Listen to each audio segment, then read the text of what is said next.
got to have a vehicle. So yeah, I'm at 8,000 feet. It's supposed to snow today. So this video is about not having a car. How do you do that in America? Well, it's nearly impossible for most people. And I'm lucky at this age where I am and my situation, I can leave and I can go somewhere warmer. But this is not for everybody. It's kind of structured here for you to have a car. And if it's wintertime, you're going to want a car. If you have kids, you want to haul the kids to school. We need cars in America. It's structured that way. And the way the weather is, yeah, I mean, we want to be in a nice warm car. But for me, it's different now. And there's a lot of people asking me questions like, well, how do you do that? And I wonder if I could do that, or I'm getting ready to do that, a lot of that. And I'm trying to help those people in the comments and also tell you it can be done. Now, this video is more about the divide, and I want to talk about just the divide with people. I'm like, well, you can't do that. And I had a comment in here. It was from a gentleman who said, I'm divorced now, and I live about 1,800 miles from everybody. And he said, I want to do a bike trip to see them and do it on a bike. I've been watching videos, and I watched yours. And he said, I know I can do it, but my family thinks I'm nuts. Everybody around me, friends, family, say, oh, you shouldn't do that. You can't do that. And so if I'm not talking about living on your bike, but if you're thinking about doing a big trip, right? Or even just 100 miles or 70, 50, and to go like an overnighter and everybody around you is like, oh, you can't do that. You shouldn't do that. Well, you can. Now look at me. This is my life. I live on the bike, and people will say, well, you can't do that. You shouldn't do that. When are you going to get your license again? You know, well, it ain't happening. And I don't. And the other thing is, look at all the money that you can save if you can get to this point where I am without having a car. The insurance, the registration, everything that comes with it, and just having a car, some physical thing to put somewhere when you leave somewhere. And you can't just like ditch a car.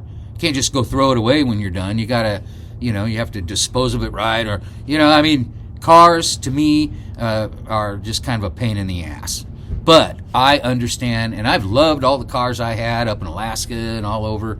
But yeah, I'm kind of done with my car days. So if you're thinking about it and you're wondering how, ask me.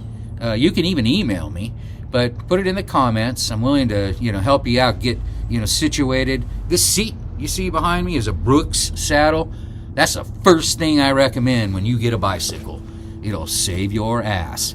And the other thing is like if you're going to live on a bike, you need something perfect, the best thing you can get.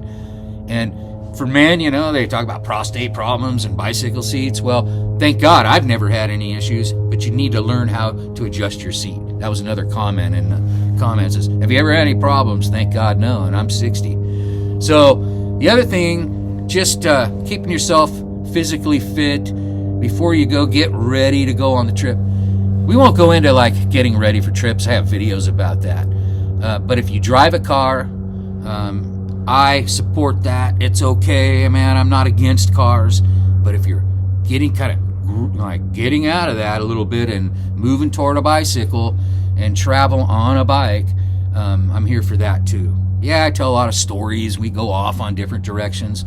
Never too much. Always a little adventure in there and a little weird and wackiness. But that's what I'm talking about in this video. And don't feel bad. Just don't feel bad. Now, I'm going to get comments in here like, I'm sure I'll get a lot of negative comments like I get a lot of, and I get great ones too. So this will be a good way to see how people look at us cyclists, living on a bike. You don't have to, single me out if you don't want to and say, well, you're a dirtbag, you should, but you can if you want. This is my life, full time, no means to an end until I just can't do it anymore. That's the other thing, when people will ask you, well, you just can't do that forever. And you have to think to yourself, well, what can I do forever? What am I going to do? Do what I'm doing now forever? That's always a great question. And another point here, and maybe a tip, is when somebody says, well, that's not good for you when you do something like adventurous, or you got to be ready for it and prepare. But if you're prepared and you're ready, don't wait for others don't wait for approval, because you may never get the approval. Just live your life how you're going to live it. Make sure you're just trying to live good and you're using the moral compass and going in the right direction, helping others. And I'm not telling anyone what to do, but I'm just telling you how I live. And there's a way around everything as far as that kind of negative energy and vibration goes. And if you got negative comments and you got negative energy, think about it, because if that's what you want, that's what you get back. I always say that in the comments too, back to them. It's a mirror situation. You're just going to, you're going to get what you give. So I'm giving good and I'm lighting it up. Thank you for watching. Please like and subscribe.